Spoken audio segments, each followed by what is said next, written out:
It is exactly 9:45 a.m. News and Views moving along. Our next guest is Thomas Mnguni. You are from an organization called GroundWork. Welcome to the program. And just tell us very quickly what's GroundWork all about. Thank you, Julie, and morning to all the listeners. GroundWork is an environmental NGO which focuses on environmental justice and development. We are based in South Africa, but also work within Southern Africa. And we are part of Friends of the Earth Africa and Friends of the Earth International. And we're part of Life After Coal, which is a partnership between the Center for Environmental Rights and Earth Life Africa. Most of our work involves around working with communities, making the linkages, and advocating for positive policy development, which is aligned to basic human rights. Are you still there?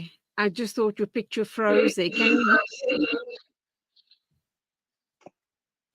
Thomas, are you still with us? Yes, I am still on. Okay, there's a terrible noise. I'm getting a lot of feedback. Let me then ask you, um, we're hearing talks about developing an alternative electoral system. Where and how does groundwork fit into the picture here? And how's this going to be developed?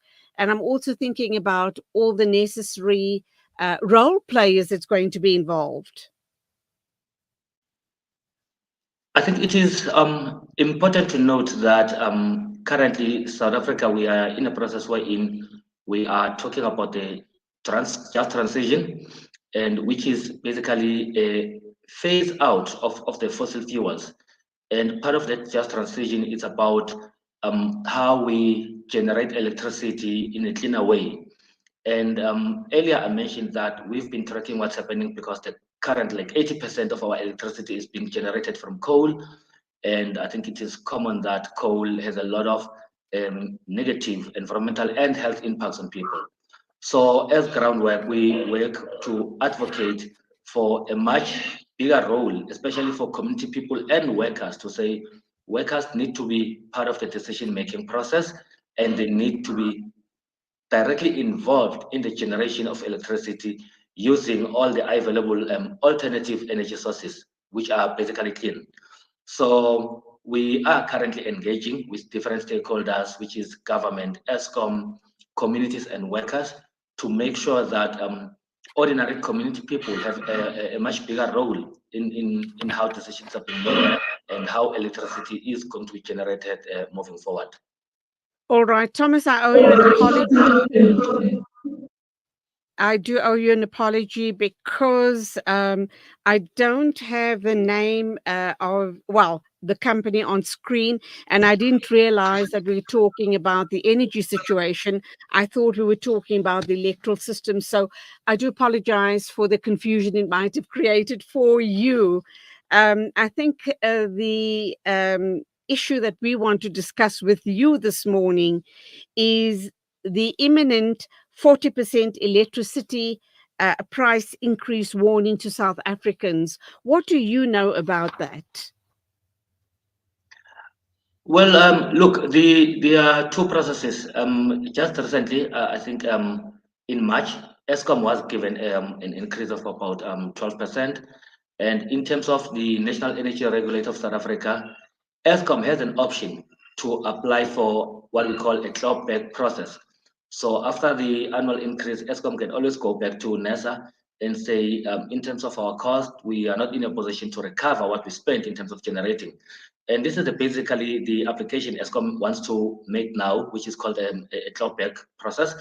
And in terms of that process, they are envisaging that they want an increase of between 36 to 40%. And I think the problem here is that we need to understand the root cause, why ESCOM is not in a position to break even. And I think for me, that is the most important aspect.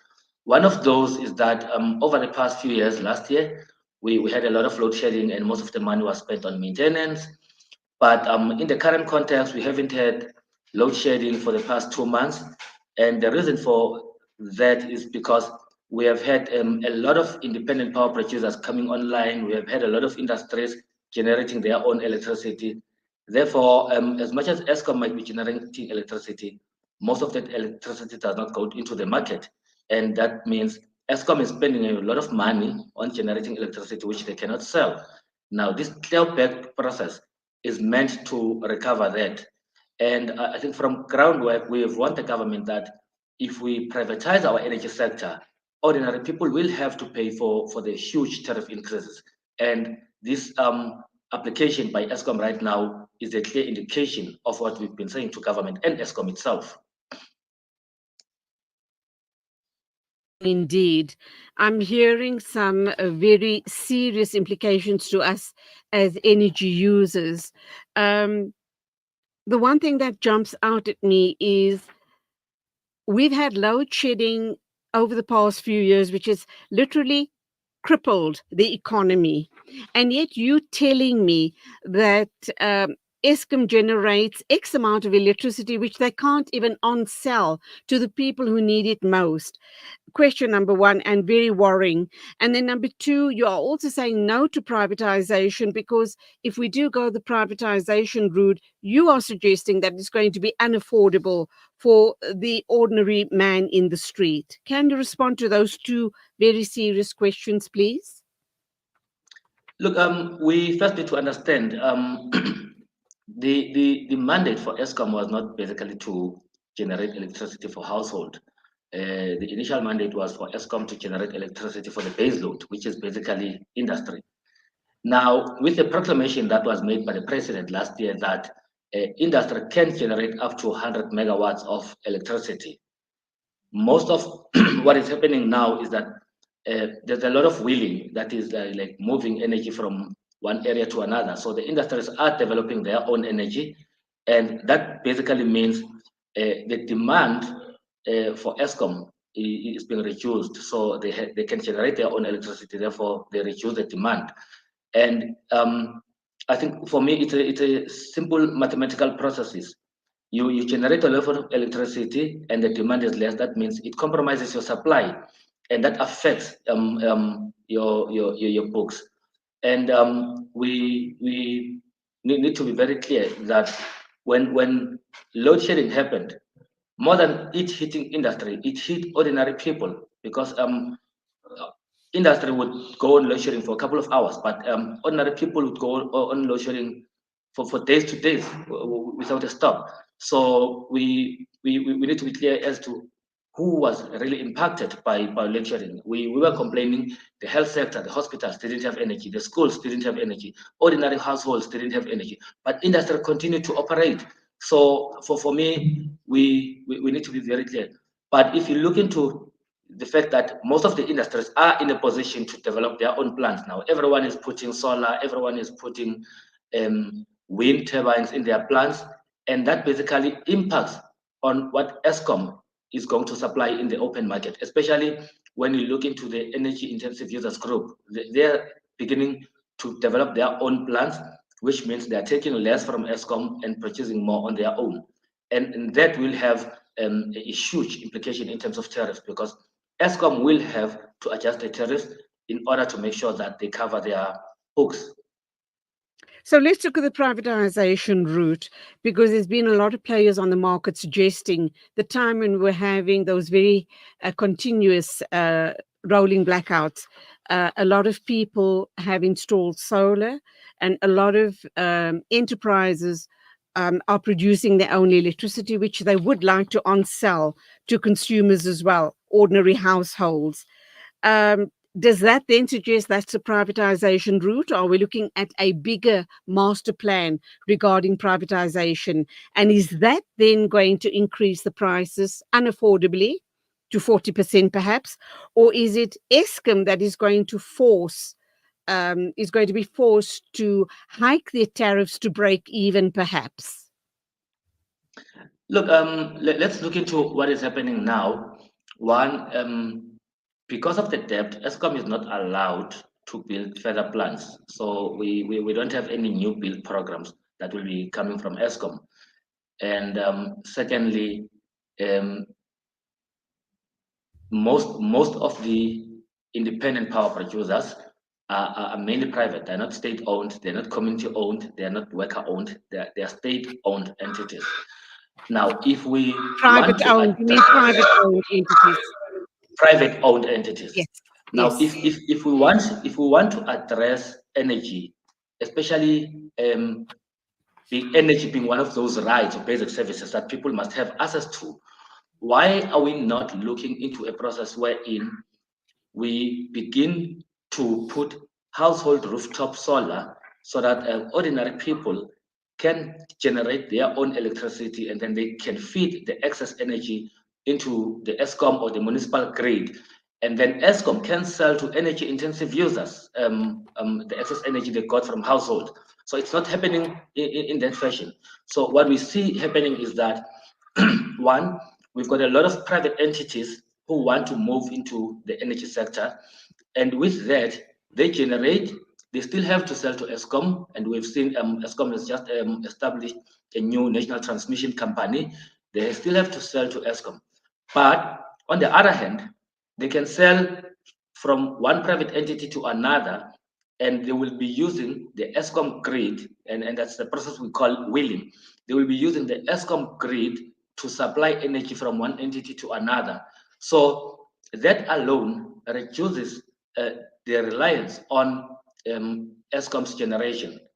But then as a country, I think we need to note, we've always had ESCOM as a state entity and as the only energy provider. What we need to be looking at is what went wrong within ESCOM and how do we ensure that ESCOM produces electricity in a cleaner way. And that's not what we're doing. But we also need to be very clear about this. If you look into the conditions of the IMF, if you look into the conditions of the World Bank, if you look into the conditions coming from Europeans, they insist that if we want to transition away from coal, we need to de-risk our markets. And by de-risking, is like the state will provide guarantees. Like you can bring in your independent power producers, we will buy the energy from the independent power producers, but you take the risk.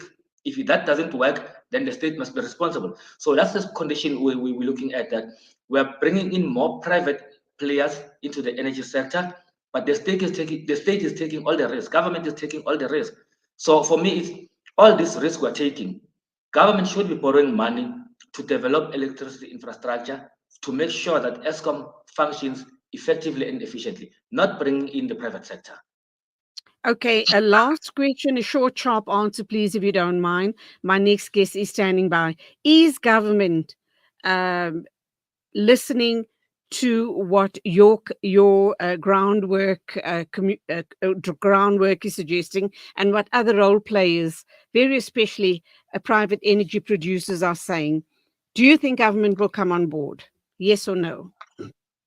No, because the World Bank is controlling everything, not our own government. Sure. Okay. I think this means we need to have another discussion. There's just so much more to cover, but unfortunately, we have run out of time. I do look forward to talking some more to you regarding this matter. But thank you indeed for being with us on the show this morning. Thank you for having me. That was Thomas Mnguni. He is from GroundWork. He's an activist and talking about the dire situation of electricity in our country. Next up, we're going to talk with Boikanyo Moloto, and we're going to be looking at developing an alternative electoral system in South Africa.